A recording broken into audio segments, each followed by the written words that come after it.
বন্ধুরা, আজকের পর্বে দেখা যাবে যখন পুরোহিত মশাই বলে যে লগ্ন তো প্রায় শেষ, তাহলে কি বিয়েটা হবে না? তখন নীলিমা চলে আসে আর বলে যে না, এখনও তো লগ্ন শেষ হয়নি, এই লগ্নেই বিয়ে হবে, শুধু পাত্রটা আলাদা। তখন পিসি জিজ্ঞাসা করে, কে পাত্র? তখন নীলিমা বলে, আমার ছেলে গৌরব, গৌরবের সঙ্গেই আঁখির বিয়েটা হবে, আঁখি এবাড়ির বউ হবে। তখন সবাই তো অবাক হয়ে যায়। ওদিক থেকে গৌরব আসতে থাকে। এরপরে এসে ঝিলিককে সরাসরি বলে, কি খুশি তো? তুমি তো এটাই চেয়েছিলে। তখন ঝিলিক মনে মনে বলে, আমি এটা চাইনি, আমি কখনোই নিজের পরিচয় আড়াল করে বিয়েটা করতে চাই না, আমি তো শুধু আঁকিকে বাঁচাতে চেয়েছিলাম। এরপরে গৌরব নানান রকমভাবে অপমান করতে থাকে, বলে, এটা তো তোমার প্ল্যান ছিল, যখন তুমি এ বাড়িতে আমাকে প্রথম দেখেছিলে তখনই তুমি ভেবে নিয়েছিলে যে তোমার অপমানের অস্ত্র আমাকেই বানাবে।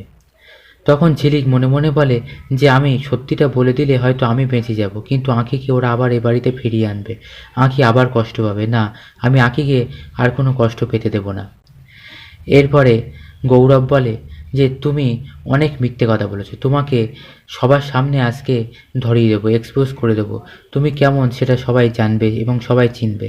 তখন ঝিলিক বলে, আমি কেমন সেটা আপনি কোনোভাবেই চিনতে পারবেন না, সেটা আপনার কর্ম নয়। এইভাবে কথা চলতে থাকে। এছাড়াও বলে, ঠিক আছে, বিয়েটা হবে এবং দেখো কিভাবে আমি শেষ হয়ে যাই। তখন ঝিলিক বলে, না, আমি বিয়েটা করব না। তখন গৌরব বলে, শাট আপ, আগুন তুমি ধরিয়েছ, পূর্ব আমি, তোমাকে তো একটু তাপ নিতেই হবে। এরপরে জোর করে ঝিলিককে নিয়ে যায় বিয়ের মণ্ডপে। তারপরেই শুরু হয় মালাবদল, তারপরে হয় সাত পাক। তখন ঝিলিক মনে মনে বলে যে আমি আপনাকে সত্যিই ভালোবেসেছি গৌরব স্যার, টার্গেট নয়, এবং আপনাকেই ভালোবেসে যাব। এরপরে ৭ পাক ঘোরার পরে হবে সিঁদুরদান। বন্ধুরা, পরবর্তী পর্বটি দেখতে আমাদের চ্যানেলটিকে অবশ্যই সাবস্ক্রাইব করে রাখুন।